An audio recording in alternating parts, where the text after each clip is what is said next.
ప్రశ్న రావణ్ జోసెఫ్ని పోలీసులు అరెస్ట్ చేశారు. ఈ విషయం మీ అందరికీ తెలిసిందే, కథ మనం మాట్లాడుకోవాల్సి వస్తుంది. ప్రతిరోజు దీని మీద ఏదో ఒక టాపిక్ ఉంటుంది కాబట్టి.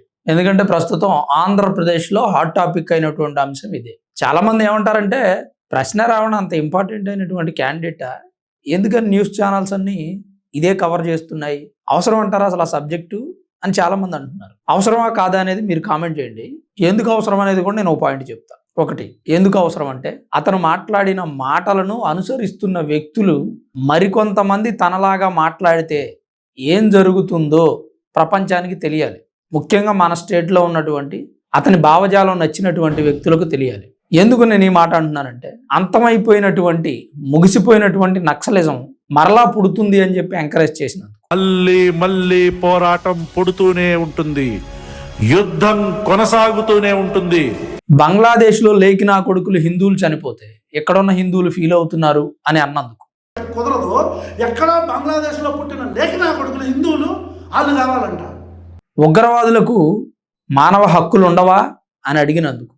ఉగ్రవాదికి మానవ హక్కులు ఉండవా అంటే ప్రతి ఒక్క మనిషికి మానవ హక్కులు ఉంటాయి, వాళ్ళకు వాళ్ళు బతికే హక్కు ఉంటుంది. హిందూ దేవి దేవతలను పచ్చి బూతులు మాట్లాడినందుకు.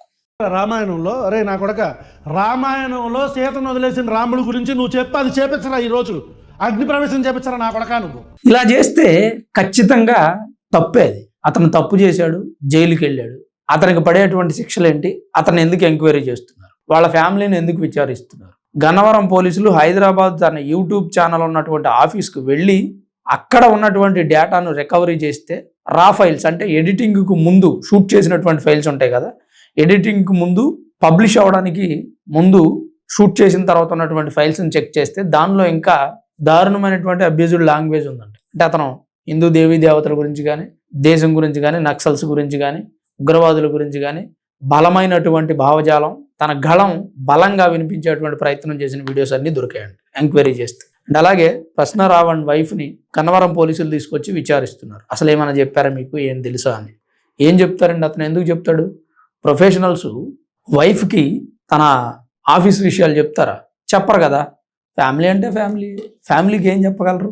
నిజంగా తెలిసి ఉంటే ఆమె అలా మాట్లాడదు. ఇప్పుడు అతని దేశం గురించి మాట్లాడినటువంటి మాటలు ఎందుకు అలా మాట్లాడాడో, అతని వెనక ఎవరున్నారు అనేది పోలీసులు వెతకాల్సినటువంటి అంశం. అదే చేస్తున్నారు. రాజ్యాంగబద్ధమైనటువంటి పదవిలో ఉన్న పవన్ కళ్యాణ్ గారిని పట్టుకొని ఎందుకు బూతులు తిట్టాడు అనేది కూడా ఎంక్వైరీ జరుగుతూ ఉంటాం. సనాతని అని అతను స్టాండ్ తీసుకున్న తర్వాతే ఆయన్ని టార్గెట్ చేశాడు ప్రశ్న రావణ్ జోసెఫ్.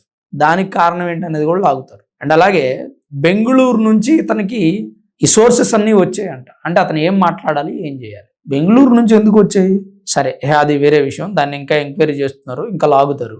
అలాగే ఇతని సహచరుడైనటువంటి రవి అనే అతనికి కూడా నోటీసులు వెళ్ళి అతన్ని అరెస్ట్ చేస్తారంట.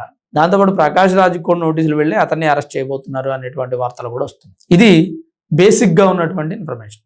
ఇక దీని మీద నా అభిప్రాయం ఏంటో చెప్తాను. ప్రశ్న రావణ్ జోసెఫ్ని అరెస్ట్ చేసి విచారిస్తే నిజంగా అతని వెనక దేశద్రోహ కార్యక్రమాలు ఏవైనా ఉంటే, దేశద్రోహానికి పాల్పడే వ్యక్తులు ఎవరైనా ఉంటే ఆ ఇన్ఫర్మేషన్ లాగి అంతటితో దాన్ని స్టాప్ చేయడానికి ఉపయోగపడుతుంది ఈ అరెస్ట్ అనేది. ఒకవేళ లేదు అనుకోండి, అతని వెనక ఎవరు లేరు అనుకోండి, అప్పుడు అతనిలాగా మాట్లాడాలనే ఆలోచన ఉన్న వ్యక్తులు ఇతని అరెస్ట్ను చూసి ఆగుతారు.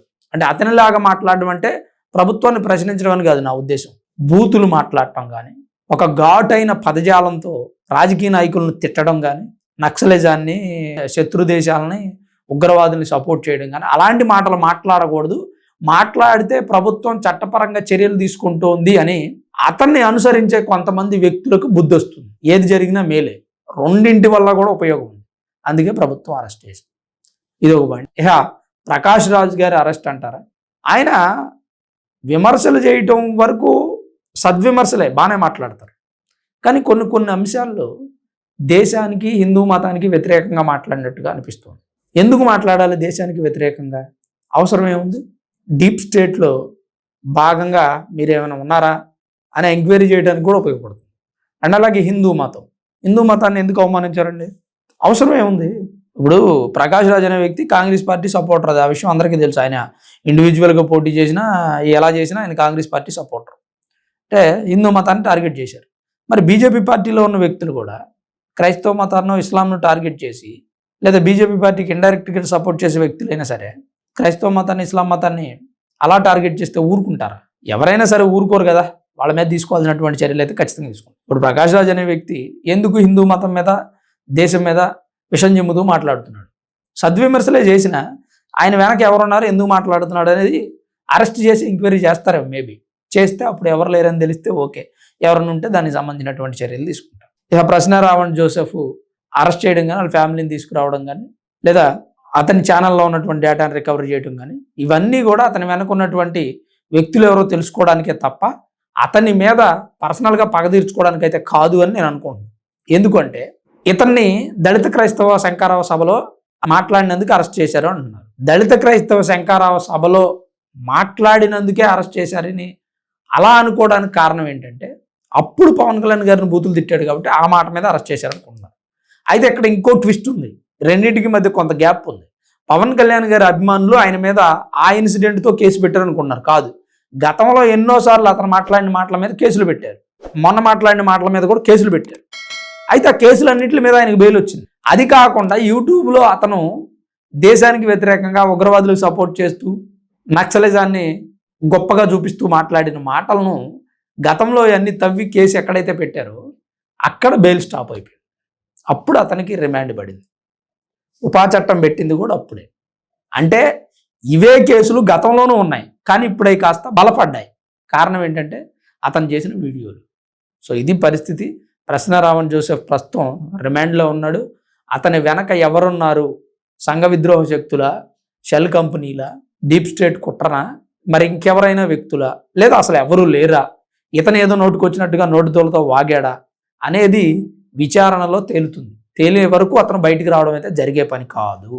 మొన్నటి వరకు యూట్యూబ్లోను, ఫేస్బుక్లోను, సోషల్ మీడియా ప్లాట్ఫామ్స్లో అరెస్ట్ చేశారంటగా, బయటకు వచ్చాడంటగా, కోర్టు దొబ్బులు పెట్టిందంటగా ప్రభుత్వానికి అని ఇష్టానుసారంగా పోస్టులు పెట్టిన వ్యక్తులు ఈరోజు రిమాండ్ పడాక పగ సాధిస్తుండో, కక్ష సాధిస్తుండో, కావాలని వేశారు అంటే నరం లేని నాలుక ఎటు తిరిగితే అటు మాట్లాడతారు. ఎలా కుదిరితే అలా ఇష్టానురీతిగా మాట్లాడుతారు.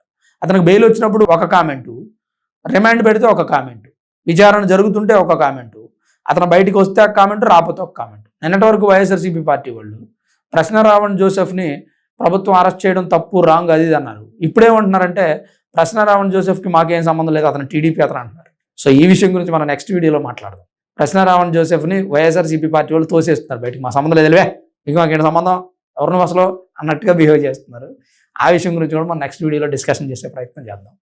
ఇప్పుడు ఈ వీడియో మీద మీ అభిప్రాయం ఏంటి? మీరేమనుకుంటున్నారు? అతనికి రిమాండ్ పడటం, విచారణ జరగడం, అతని ఆఫీస్ని ఎంక్వైరీ చేయడం, ప్రకాష్ రాజ్కి నోటీసులు ఇవ్వడం, అనుచరుడు రవికి నోటీసులు ఇవ్వడం, వాళ్ళ ఆఫీసులో పనిచేస్తున్నటువంటి గమన అనే ఆమెకు కూడా నోటీసులు పోలీసులు ఇవ్వబోతున్నారంట. ఆమెకి ఏమైనా ఇన్ఫర్మేషన్ తెలిసేమో ఎంక్వైరీ చేద్దామని. అండ్ అలాగే ఈ గమన ఎయిర్పోర్ట్లో మాజీ ముఖ్యమంత్రి జగన్మోహన్ రెడ్డి గారిని కలిసి రావణ్కి ఇలా అన్యాయం జరిగింది అని చెప్పడం జరిగింది. అతను స్పందిస్తానన్నారు. మరి ఇప్పుడు ఆ విషయం మీద వైసీపీ పార్టీ వాళ్ళు స్టాండ్ తీసుకోవట్లేదు, పక్క తప్పుకున్నారు, హ్యాండ్ ఇచ్చారు కాబట్టి ప్రశ్న టీంకి. మరి ఏం జరగబోతుంది అనేది ఖచ్చితంగా మనం నెక్స్ట్ వీడియోస్లో మాట్లాడుకుందాం. ఈ వీడియోని తప్పకుండా లైక్ చేయండి, మీ అభిప్రాయాన్ని కామెంట్ చేయండి. Thanks for watching this video. This is Ram signing off sunburn studios.